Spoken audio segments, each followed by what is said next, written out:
अब ईमानदारी के साथ बताओ, किसी के पास कुछ भी नहीं होगा तो कितनी बड़ी अमूल्य निधि है श्रद्धा और विश्वास। बोलो है कि नहीं? कितनी बड़ी निधि, इसको समझ नहीं रहे हो लोग, इसकी महिमा नहीं समझ रहे हैं। श्रद्धा और विश्वास में कितनी बड़ी ताकत है, कितनी बड़ी ताकत है श्रद्धा और विश्वास में। हमारे जादौन जी बैठे हैं अध्यक्ष जी, जब हम दर्शन करने गए मनसापुर हनुमान जी का, तो बाहर से तो मैंने देखा था लुक आश्रम का क्या है, अंदर तो मैं पहली बार प्रवेश किया हूँ। आश्चर्यचकित हो गया, कितनी भव्यता और दिव्यता। ऐसा लग रहा था जब मैं रात्रि में दर्शन करने गया तो भगवान के विग्रह तो स्थापित थे ही, लेकिन याद रखना जिस मंदिर में ठाकुर जी विराजमान हैं वह मंदिर, मैं सत्य कह रहा हूँ आपसे, वैकुंठ तो कल्पना करते हैं हम लोग, ग्रंथों में सुनते हैं कि वैकुंठ कैसा होता है, लेकिन मैंने कनक भवन का दर्शन तो किया है। अयोध्या में कनक भवन का मैंने दर्शन किया है। मैं तो यही मानता हूँ अयोध्या ही वैकुंठ है, वही साकेत है। लेकिन जब मैंने मनसापुर हनुमान जी के मंदिर के अंदर प्रवेश किया तो मैं कनक भवन का मूल रूप देख रहा था, उससे भी कहीं सुंदर स्वरूप मुझे दिखाई दिया। याद रखना, ये धन की कल्पना की गई होती कि इतना पैसा होगा तभी बनवा पाएंगे, नहीं बनता। कितना कहां से आएगा इतना धन, यही सोच सोच करके व्यक्ति पीछे हटता। लेकिन नहीं, विश्वास क्या था पास में? विश्वास था। हनुमान जी के प्रति श्रद्धा थी, उनके चरणों में श्रद्धा थी और मन में विश्वास था कि बन के रहेगा मंदिर, बन के तैयार हो गया। श्रद्धा और विश्वास के कारण। बोलो कितनी बड़ी ताकत है, कितनी बड़ी ऊर्जा है। बोलो है कि नहीं? अच्छा एक बात आपको बताएं, श्रद्धा और विश्वास लेकर के आओगे तो कथा सुन के जब जाओगे तो छोड़ के क्या जाओगे? कथा सुनने से क्या फर्क पड़ेगा, क्या असर पड़ेगा?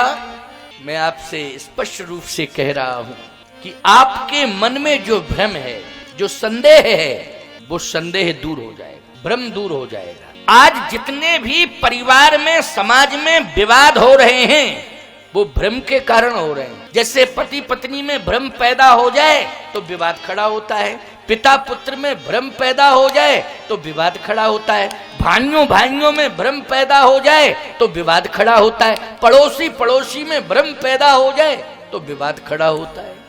क्यों भाई? विवाद ऐसे खड़े होते हैं, विवाद भ्रम से।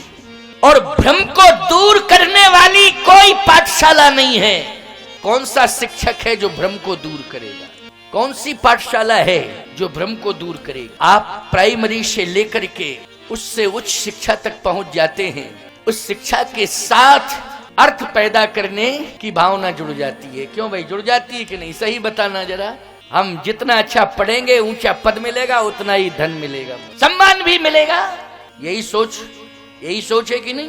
लेकिन मैं आपसे पूछना चाहता हूं, धन और सम्मान मिल सकता है, कोई दिक्कत की बात। धन और सम्मान आपको मिल सकता है, लेकिन मानव जीवन की सार्थकता सिद्ध नहीं होगी प्यारे। आप परिवार का पोषण करोगे, बैंकों में पैसा भरोगे, न जाने कितना विस्तार करोगे, बोलो भाई, तो आप विकास से तो जुड़ सकते हैं, आपके जीवन में विकास तो होगा, लेकिन विकास से काम चलने वाला नहीं है प्यारे। हमारे जीवन में प्रकाश होना चाहिए, तभी हमारा जीवन सार्थक है। प्रकाश का मतलब है अंधकार दूर होना चाहिए। प्रकाश का यही अर्थ है ना, अंधकार दूर होना चाहिए। ईमानदारी के साथ बताओ, अंधकार पैदा कौन करता है? भ्रम। ये आज का प्रश्न बहुत महत्वपूर्ण है, जरा एक एक शब्द ध्यान से सुनना, क्योंकि मैं जो कथा कहता हूं वो आपके जीवन से जुड़ी हुई कहता हूं, है ना। ऐसा नहीं है कि केवल जो क्रम मानस का है, चौपाई छंद सोरठा सुनाता जाऊं, दोहा गाता जाऊं, छंद गाता जाऊं और आपको थोड़ा थोड़ा अर्थ बता के आगे बढ़ता जाऊं, ऐसी मेरी शैली ही नहीं। मेरी शैली ये है कि आपके अंदर जो भय है वो दूर हो जाए, आपके अंदर जो भ्रम है वो दूर हो जाए, आपके अंदर जो अज्ञान है वो दूर हो जाए। इतना भय आ चुका है आपकी जिंदगी में, सबसे ज्यादा भय तो यही है, मर ना जाऊं। सबसे बड़ा भय यही है, मर ना जाऊं। क्यों भाई? मर ना जाऊं, ये सबसे बड़ा भय है। तुम ये नहीं जानते हो कि मरना तो पड़ेगा ही? क्या ये मालूम नहीं है कि मरना तो पड़ेगा ही? आज नहीं तो कल, कल नहीं तो परसों, नहीं बरसों में तो मरना है। लेकिन प्यारे, मृत्यु का भय दूर हो जाए, समझ रहे हो कि नहीं? मृत्यु का भय दूर हो जाए। मृत्यु का भय तभी दूर हो सकता है, मरने से क्यों डरता है प्रत्येक व्यक्ति? प्रत्येक व्यक्ति मरने से इसलिए डरता है कि मरने के बाद फिर ये सब नहीं मिलेगा। बोलो भाई। दूसरी बात ये कि मरने के बाद पता नहीं कौन सी सजा मिले, क्योंकि कई प्रकार के नरक है ना।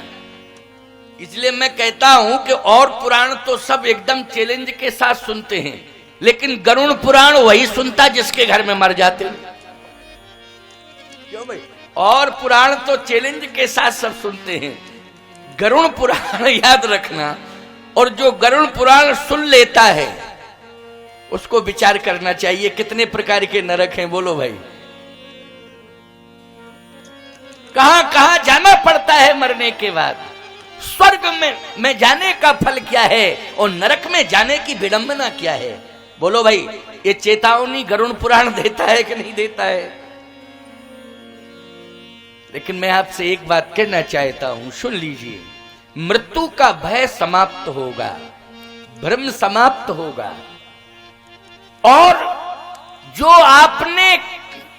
आपके जो सत्कर्म बिगड़ गए हैं, आपके वो सारे के सारे दोष, वो सारे दोष जो है दूर हो जाएंगे, समाप्त हो जाएंगे, उनको गिनती में नहीं गिना जाएगा। लेकिन बस इतना ध्यान रखना कि उन दोषों को दोहराना नहीं। वो दोषों की गिनती समाप्त हो जाएगी, इतनी हम आपको फायदा दे रहे हैं, छूट दे रहे हैं। लेकिन दोषों को फिर दोहराना नहीं कि चलो कोई बात नहीं है, जितनी पिछली गलतियां की थी, कथा सुन ली तो महाराज ने दोष दूर कर दिए, अब साल भर फिर करेंगे, फिर अगले साल कथा सुनेंगे सब दूर। ऐसा सिस्टम नहीं चलेगा, याद रखना। ये सिस्टम नहीं चलेगा, याद रखना। सावधान हो जाओ, सावधान हो जाओ। अघ की रही हरि चरित बखाने। रामायण पढ़ते हो, इसका अर्थ है अघमानी पाप।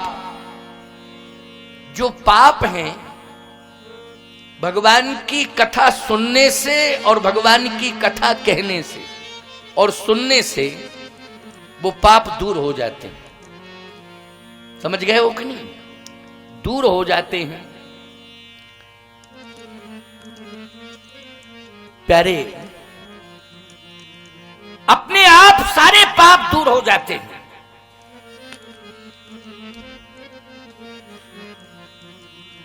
अब बोलो भाई, कथा सुनने का ये फल मिल गया कि नहीं मिल गया? लेकिन याद रखना, फिर निरंतरता बनी रहनी चाहिए आपको भगवत कथा के सुनने के प्रति। ये आवश्यक नहीं है कि इतनी बड़ी सभा आपको हर रोज मिलेगी, ये आवश्यक थोड़ी है।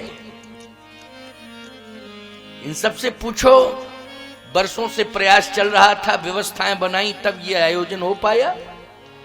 तो ये ऐसा नहीं है कि आपको प्रतिदिन इस प्रकार का आयोजन और इस प्रकार की कथा और प्रतिदिन मेरी उपस्थिति और मेरी कथा सुनने को मिल जाए। अरे ठीक है, मोबाइल में आप जगतगुरु रामस्वरूपाचार्य टाइप करेंगे, उसमें मेरी कथा आ जाएगी, आप सुन लोगे। लेकिन डायरेक्ट जो गुरुमुखी परंपरा से आप जुड़ चुके हैं और सुन रहे हैं, ये सौभाग्य कभी कभी मिलेगा। या किसी भी संत को आप बुलाओगे, बहुत संत हैं, तो सहज में वो समय नहीं मिल पाएगा ना। ये आप सोचो कि हम जब चाहें तब मिल जाए, नहीं नहीं नहीं। समय की इतनी व्यस्तता है, भगवान ने महात्माओं को इतना व्यस्त बना दिया है, सत्य कह रहा हूं आपसे। और ये व्यस्त तुम लोगों ने नहीं बनाया है, भगवान ने बनाया है। भगवान ने व्यस्त बनाया है, महात्माओं को इतना व्यस्त बनाया है कि चैन से ना सोने दे रहे हैं ठाकुर जी और न चैन से प्रसाद पाने दे रहे हैं। हाँ, तुम लोगों को क्यों दोषी ठहराऊं भाई? भाई तुम लोग क्या मेरा चैन छीन लेते? तुम लोगों में क्या ताकत थी इतनी बड़ी? बोलो भाई, ठाकुर जी में ताकत है। इतनी व्यस्तता बढ़ा दी है। एक दिन मैंने भगवान से कहा, ठाकुर जी से, कि आपने इतना व्यस्त मुझे क्यों कर दिया कि मैं भागता ही रहता हूं। केवल व्यस्तता है कथा की, और कोई व्यस्तता नहीं है। इधर उधर की कहीं कोई व्यस्तता नहीं है। ना मेरी राजनीतिक व्यस्तता है, ना कोई व्यापारिक व्यस्तता है। मेरी है आध्यात्मिक व्यस्तता, कथा की, केवल सिर्फ कथा, और कोई नहीं। आपने इतना व्यस्त क्यों बना दिया कि मैं दौड़ता ही रहता हूं। चाहने वाले लोग सोचते हैं इस तारीख में बुला लूं, लेकिन मैं कहता हूं अभी समय नहीं, आगे रखोगे तो मिल जाएगा। क्यों भाई, यही बात है ना, इसमें नहीं समय, इसमें रखो, इसमें रखो, रख लेते हो, आपकी श्रद्धा निष्ठा है। ठाकुर जी ने एक बात कही, अनुभव किया मैंने। आप ये मत सोचना कि प्रकट हो गए क्या ठाकुर जी, क्या वो आपसे बात करने, नहीं, अनुभव की बात बता रहा हूं। देखो, हम तो विश्वास करते हैं, ये ग्रंथ रखा है ना, हम पुस्तक के रूप में नहीं देख रहे हैं। व्यासपीठ पर बैठा हूं, ये तुलसी हाथ में है मेरे, मैं साक्षात प्रभु राम के रूप में दर्शन कर रहा हूं। ऐसा नहीं है कि पुस्तक के रूप में देखूंगी, पुस्तक ना ना ना, बिल्कुल गलत। भगवान विराजमान है। जब वर्णन करने लगता हूं मुखारविंद का, तो मुखारविंद का दर्शन हो जाता है। हृदयारविंद का वर्णन करता हूं तो हृदयारविंद का दर्शन हो जाता है। चरणारविंदों का दर्शन हो जाता है। प्रतिदिन जीवन में यह अनुभव हो रहा है। कभी कोई ना पारिवारिक व्यस्तता है, ना कोई वैसी समाज की सामान्य व्यवस्थाओं में व्यस्त हूं, ऐसा नहीं। केवल कथा, आध्यात्मिक व्यस्तता। ये सौभाग्य किसने दिया है? भगवान ने दिया है। तो मुझे ऐसा संकेत मिला ठाकुर जी की तरफ से कि इतना व्यस्त होने के बाद कोई स्वस्थ नहीं रहता है, लेकिन मैं तुम्हें स्वस्थ रखे हूं। बस यही मेरी कृपा है। क्यों भाई, मैं तुम्हें स्वस्थ रखे हूं और बिना किसी बाधा के यात्रा करा रहा। नहीं तो प्यारे, कितनी बाधाएं होती हैं। लगातार यात्रा करिए, आप अनुभव हो जाएगा। बोलो भाई, हो जाएगा कि नहीं? यात्रा में इतने झटके लग जाएंगे कि दूसरे दिन जाने का मन नहीं होगा। लेकिन ठाकुर जी किस तरह से, अरे सारथी ड्राइवर तो आप जैसे ड्राइवर सामान्य है, लेकिन नहीं, उसको भी भगवान शक्ति दे रहे हैं। बोलो भाई, मार्ग में भी बाधाओं को दूर कर रहे हैं।